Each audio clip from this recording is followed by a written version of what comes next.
Y bueno, vamos a darle paso ahora a un señor que ha hecho historia en nuestros dibujos animados y también internacionalmente, y se ha hecho una carrera muy extensa, además de ser locución, y es un actor de la voz. Le vamos a dar la bienvenida en Sonrisas Cómplices al señor Pelusa Suero. Muy buenas tardes. Pero muy buenas. ¿Quién es? ¿Carlos o Marcelo? Marcelo. Marcelo, ¿cómo Carlos. estás? Perdóname que no te reconocí a través de la voz de micrófono, porque te escucho un poquitito bajo. ¿Cómo estás, Pelusa? Bien, bien, muy bien. ¿Cómo están ustedes? Bien. Bueno, contento de tenerte en el programa. Sos uno de los personajes, por así decirlo, que es un honor y un gusto poder estar charlando esta tarde con vos. Decime, ¿cómo iniciaste el camino de la creatividad de voces de la mano de García Ferrer o si la ingresaste antes? No, muchísimo antes. Es decir, cuando empecé a trabajar con García Ferrer yo ya tenía más de 10 años de trabajo en esto. Es decir, en realidad yo empecé a los 14 años cantando jingles con Rodolfo Ciamarela, padre. Rodolfo Ciamarela, autor de cientos de tangos, entre ellos muchos tangos que cantó Gardel y demás, que fue el primer jinglero de la Argentina. La primera persona que hizo jingles. Y por lo tanto, como yo era amigo de su hijo, de Picho Ciamarela, con el cual yo tenía un cuarteto vocal, cuando don Rodolfo nos escuchó cantar, directamente ya nos metió dentro de una sala de grabación, y por lo tanto, a partir de mis 14 años ya empecé a tener una relación importante, profesional, con el mundo profesional de la música. Y bueno, de esa manera seguí ya ganando plata en eso, y por lo tanto, es decir, yo estudiaba, terminé mi secundario, empecé mi facultad de arquitectura, pero seguía trabajando al principio cada tanto y después muy seguido, porque fui músico de sesión en las discográficas, con lo cual yo tenía 2 y 3 grabaciones diarias. En la época se producía mucha música. Cuando llegó el momento de que los canales de televisión dejaron de ser exclusivamente el Canal 7, que estaba como único canal desde 1951, en 1956, 57 se licitaron los nuevos canales. Y por lo tanto el 9, el 11 y el 13, y ahí hubo una enorme competencia publicitaria, y por otra parte hubo una novedad técnica que fue que trajeron el telecine. El telecine era una maquinita que permitía vincular la cámara de televisión con un proyector de cine. Porque antes, para poder pasar los comerciales, en Canal 7 se proyectaba contra una pantalla y la pantalla la tomaban con la cámara. Ahora date cuenta, en aquel momento la tecnología no tenía la definición que tiene hoy, y por lo tanto es decir, no eran buenos los fílmicos publicitarios, y por lo tanto existían lo que se llamaron los locutores, los monstruos sagrados, ¿no es cierto? Es decir, Pinky, el Negro Brizuela, un montón de locutores que fueron sumamente famosos. Perdón, ¿me estás escuchando por ahí? Sí, te estamos escuchando perfecto. Bueno, los he dejado en silencio, por eso.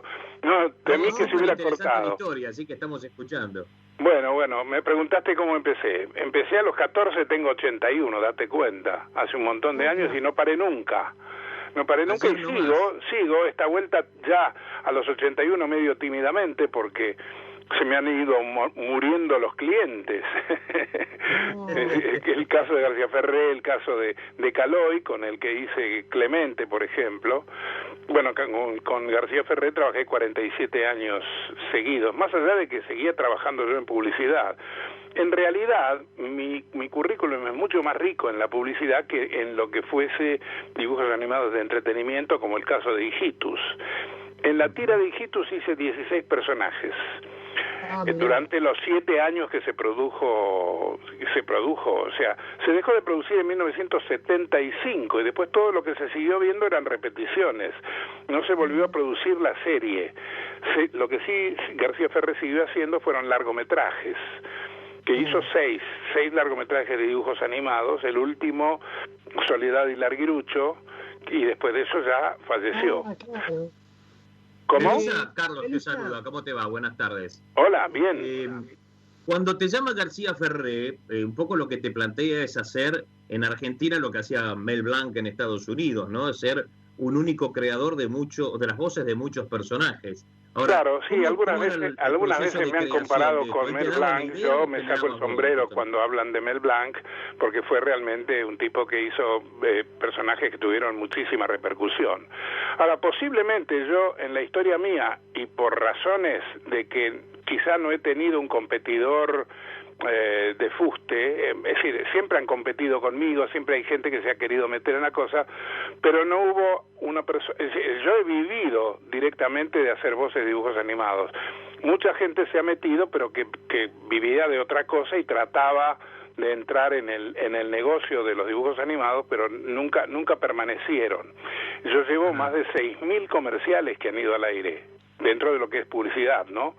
Más allá de haber sido 16 voces de García Ferré para la tira Hijitus, y la voz de Clemente y todos los Clemente, porque en el caso de Clemente vivía en un mundo clementero y todos los personajes que aparecían hablaban como Clemente, salvo la mulatona, que en realidad no habló nunca, siempre fue muda. Claro. Lucía nada más que su cuerpo. Pelusa, tengo una sorpresa para vos, ¿puede ser? Dale. Por favor, señor operador. Hola, señor Pelusa Suero. Soy Patricia Sex, sobrina de Hugo Sex, quien trabajaba desde los comienzos con García Ferré como dibujante. También incluso hacía los fondos de las películas, de Petete, Trapito, Ico y de todas las otras que hubo. También dibujaba en las historias que salían en la revista Anteojito. Mi tío falleció incluso unos 2 años antes que García Ferré. Tengo los mejores recuerdos. De chica, él me llevaba al estudio y veía cómo hacían los dibujos.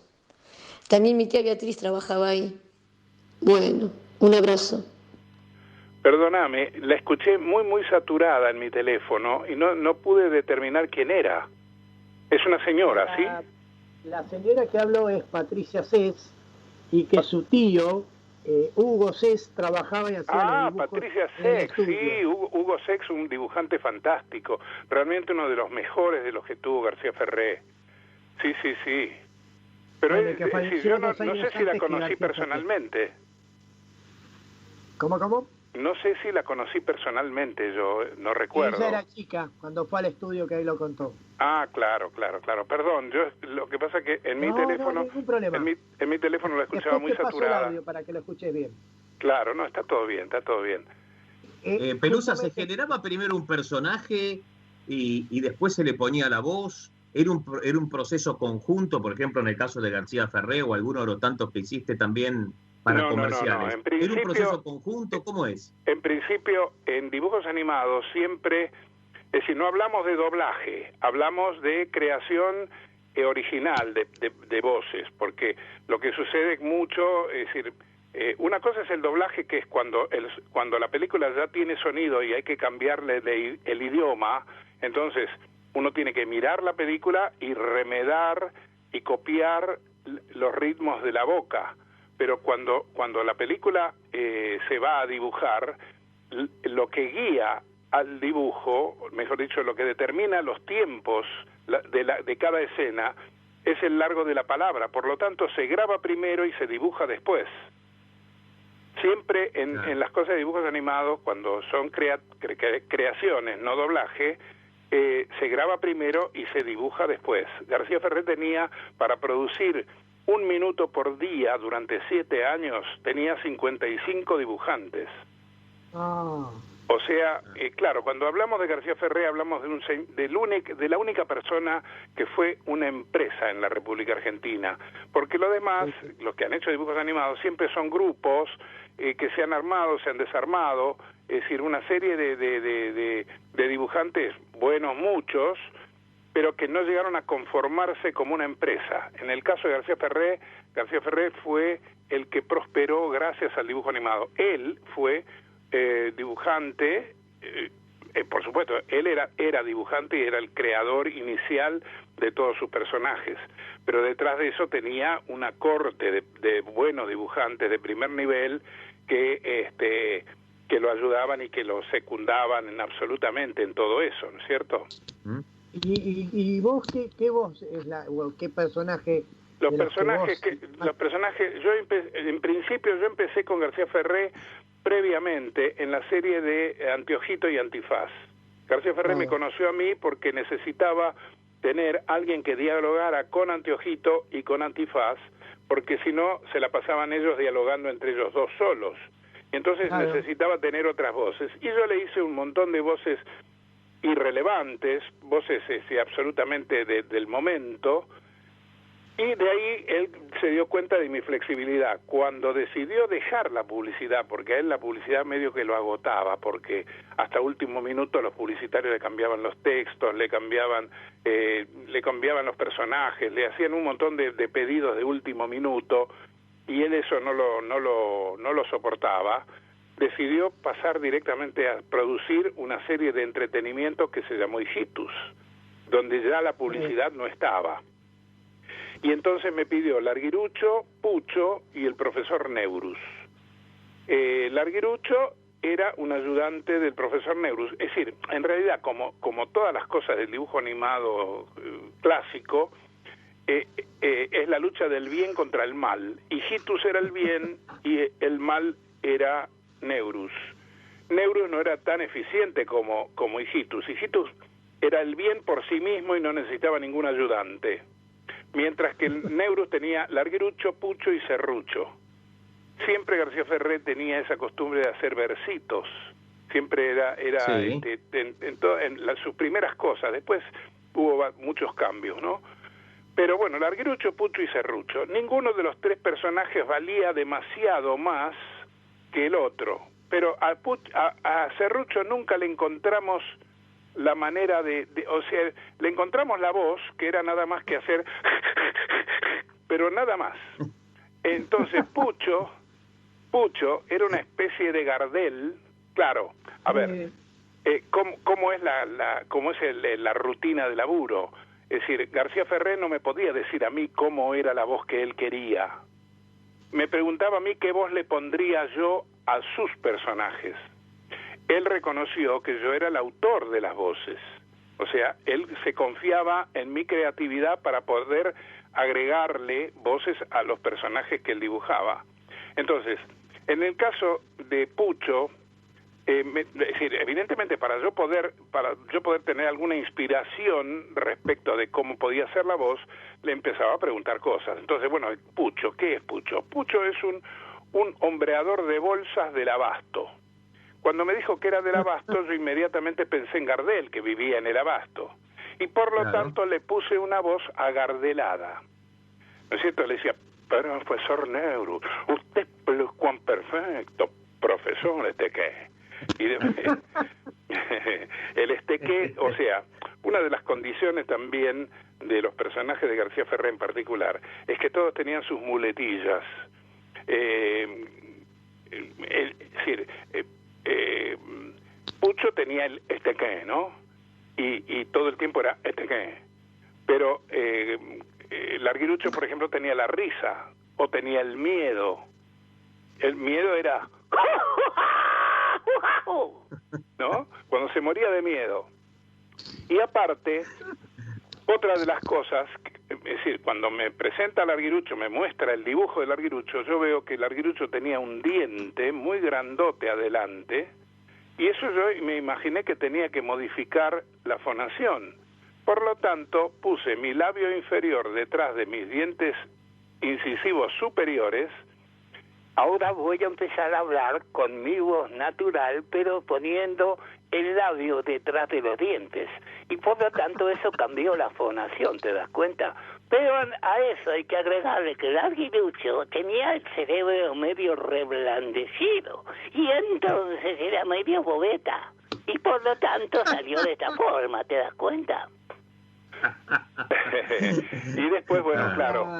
Qué grande, qué lindo. Decime, ¿cuál fue la voz que más te gustó hacer o que más más reconfortamiento. Bueno, esa es una pregunta que me hacen permanentemente. De por sí, Larguirucho es el que más satisfacciones dio de todos los personajes, porque fue el que se aplicaba a todas las aventuras. O sea, Larguirucho se fue definiendo como un tipo que trabajaba para el malo, pero él en realidad era bueno, y aparte se hizo amigo de Hijitus.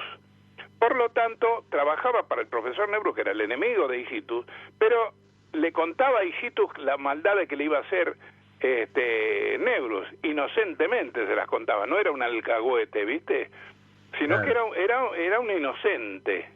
Y por lo tanto, se convirtió en un personaje muy ubicuo, que se podía colocar en cualquier lugar y en cualquier momento, y por lo tanto formaba parte de todas las aventuras, tanto de Nebrus como de Hijitus mismo. Y bueno, en realidad yo digo que es el más argentino de los personajes, tanto por su mentalidad como por su esa cosa que digo que era ubicuo, se ubicaba de un lado y del otro, como a veces nos sucede a los argentinos, ¿no? Claro, exactamente. Ahora, además de voces de personajes, también hiciste un sonido que todos llevamos en nuestro haber en la República Argentina, que es una marca de un motor o de un producto para motores, ¿no? Ahí entramos en la publicidad, claro. Es decir, eso lo hice en el año 1972. Vos estás hablando de Bardal. Exactamente, eso te dio un premio también. Bueno, varios premios, no solo varios premios, sino que al día de hoy me siguen pagando porque lo siguen utilizando. Con lo cual, el mayor premio que tiene es su continuidad. Porque se convirtió en el himno nacional de la empresa, ¿no? O sea, se convirtió en la identificación de la empresa. Durante varios años, estuvo muchos años al principio, y después cuando vino el momento que el petróleo aumentó de precio, en realidad inicialmente el sonido era un sonido que significaba pique y potencia, pero pique y potencia también significaba consumo. Por lo tanto, la empresa decidió no usarlo, y cuando decidió no usarlo le cayeron las ventas. Le cayeron las ventas porque la presencia, el posicionamiento que le daba ese sonido a la marca, parece mentira, pero era muy grande, hasta que al final volvimos a retomar la rutina, y desde entonces hasta el día de hoy siguen usándolo ya como un identificador de la marca. Ojo, la marca tiene 100 y pico de productos, no solo el agregado a la nafta, que era lo que inicialmente se hizo, sino que hay un montón de productos Bardal, y siempre que se publicitan se pone el sonido de Bardal, ¿no? Que inclusive hay muchos auspicios informativos de radio que tienen esta marca y se sigue escuchando ese famoso sonido, ¿no? Sí, claro. Ahora, bueno, ¿y cuáles son los proyectos, Pelusa, para seguir en el futuro inmediato? Tocaste un tema que tiene que ver con la pandemia. Justamente yo le digo a mis amigos que me sucede que la cosa esta, tanto de la economía argentina como la pandemia sumada, hacen que yo no pueda saber qué proyecto estar haciendo en este momento. En principio no estoy haciendo proyectos con ninguna empresa, porque no hay empresas que se dediquen a lo que se dedicaba García Ferré. Hay grupos, hay dibujantes aislados, pero no necesariamente tienen la capacidad industrial que tenía García Ferré. Por lo tanto, es decir, se hacen películas, dibujos animados muy buenas y demás, pero no se utilizan mucho las voces de dibujos animados. Se utilizan voces normales, o inclusive sucede que muchos nuevos dibujantes no me conocen, no saben que existo, creen que lo único que hice fue Larguirucho. Con lo cual eso hace que yo permanentemente estoy informando de quién soy, me hacen muchos reportajes y demás, pero hay una enorme disminución de cantidad de oportunidades de trabajo. Bueno, concretamente el tema de elaborar un proyecto tendría que ser en la medida en que uno supiera cómo se va a salir de esta doble coyuntura de pandemia sanitaria y pandemia económica. Con lo cual no estoy haciendo proyectos, es decir, no tengo la fe que los proyectos que yo planteé vayan a caminar. creo que voy a tener que acomodarme a la nueva realidad cuando la nueva realidad se consolide. Pero bueno, claro, es bastante bravo, es decir, tengo una disminución de trabajo importante. Para todo, Pelusa, pero sabemos que te vamos a escuchar muy pronto. ¿Cómo? Bueno, no, cuando vuelva a la normalidad, seguro. Ahí vamos a estar todos atentos a ver dónde te identificamos, detrás de qué personaje.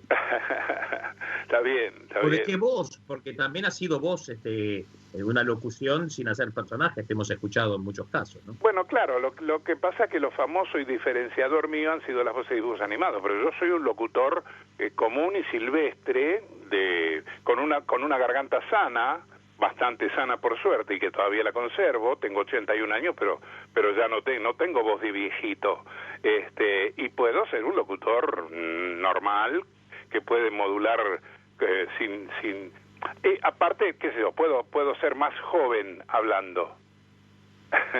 Claro. Sí, quien no te conoce te escucha hablar y te saca 30 años de encima fácilmente. Seguramente. Si me hago más el pibe, todavía más. Bueno, claro, lo que pasa es que a la locución... Hago varios de los de Hijitus y a Clemente también. No entiendo, perdón. Imitar la voz tuya. Perdón, ya te digo que los escucho con una cierta dificultad en este teléfono. Que te decía de que yo, entre la galería de personajes que tengo, hago la banda de Hijitus y a Clemente, que es un gusto para mí hacer ese tipo de voces. Claro, lo que pasa con Clemente, vos sabés que, es decir, con Clemente tengo la anécdota de que cuando Caloi se encontró después del Mundial del 78, que tuvo un éxito enorme Clemente porque se peleaba con Muñoz, Muñoz decía que los hinchas de fútbol tenían que comportarse bien porque venían de todo el mundo y que tenían que dar ejemplo de conducta y qué sé yo. Y Clemente, que era un rebelde, decía, no, muchachos, tiren papelitos, hagan de pelote, ¿viste? Entonces se armó una guerra radial, mejor dicho, no radial, desde Clarín, el personaje Clemente se peleaba con Muñoz desde la radio, y Muñoz se embroncaba, ¿viste? Y cuando la Argentina ganó, también en el estadio apareció Clemente en una gran pantalla y tuvo un éxito brutal. Ese éxito hizo que en el 1982, el siguiente mundial, tuviese que estar en la televisión, pero para estar en la televisión tenía que hablar. Por lo tanto, Caloi me contactó por referencia, no nos conocíamos, y me dice, bueno, ¿vos sos futbolero? Le digo, no, yo no soy futbolero, me gusta el fútbol, pero no soy un fanático del fútbol. Ah, bueno, pero entonces no lo podés hacer, porque vos tenés que ser futbolero, vos tenés que entender el alma del futbolero. Le dije, mirá, me pasa una cosa, es decir, yo no soy futbolero, pero tampoco soy mujer, y puedo hacer una mujer. O sea, yo puedo hacer lo que no soy porque soy un actor. A la par de ser un locutor, soy un actor. Y me puedo transferir a un nuevo personaje. Las mujeres me salen, pero son medio solteronas, pero también hago voces femeninas, muy maquietas, muy exageradas, pero son femeninas. Con lo cual puedo ser un futbolero que sí, que no, que esto y que el otro. Me probó 17 millones de veces.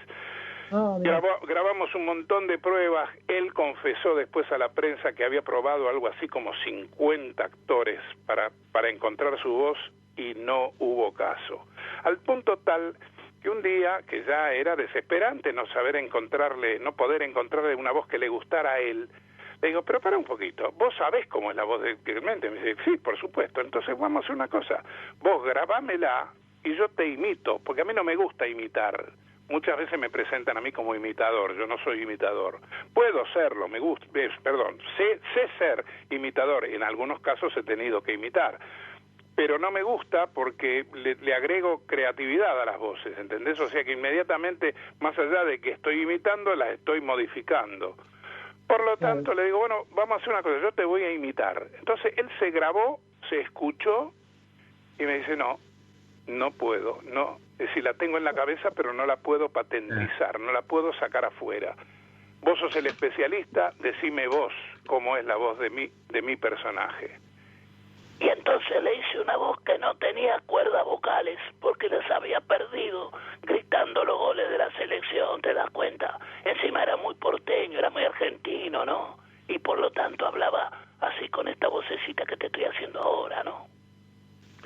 Y después ocurrió que como Clemente vivía en un mundo clementero, o sea, en un mundo propio, todos los personajes tenían la condición de hablar con la voz así rasposa, pero por ejemplo existía Jacques Cousteau, que navegaba en las aguas podridas del cordón de la vereda y contaba lo que pasaba. O sea, todas las aventuras tenían una voz de un Clemente distinto. Había Clementes gauchos, había Clementes judíos, había Clementes alemanes, porque aparte con la voz de Clemente yo hacía la voz de todos los distintos idiomas que de los teams de los cuadros de fútbol que pertenecían al Mundial del 82. Bueno, eso tuvo bastante éxito también, y seguimos unos cuantos años, pero no obstante Caloi no llegó a tener la organización y la difusión que tuvo García Ferré. García Ferré a partir del dibujo animado ya tuvo otros negocios, como todo su editorial, donde la revista Anteojito vendía 490.000 ejemplares mensuales, date cuenta, que le dejaban $1 limpio por ejemplar. Si sacás la cuenta, $490.000 por semana de ganancia, con lo cual García Ferré pasó a ser un potentado, ¿no? Y lo que, o sea, era una especie de, no me gusta decirlo porque era otra cosa, pero era una especie de Disney argentino, ¿no? Sí.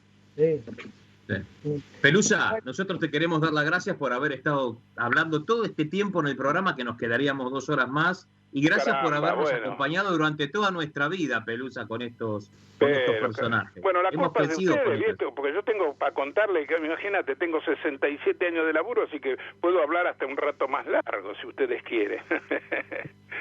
Puedo contarle Nos quedaríamos haciendo radio todo el día escuchándote, de verdad. Y gracias de verdad por habernos acompañado desde la infancia con estos personajes. Bueno, por favor, muchas gracias. Gracias por haber estado en Sonrisas Cómplices, Pelusa, un abrazo grande. Bueno, saludos a ustedes y a todos los oyentes. Muchísimo gusto. Gracias, hasta luego. muy amable. Hasta luego. Pasó el señor Pelusa Suegro por Sonrisas Cómplices.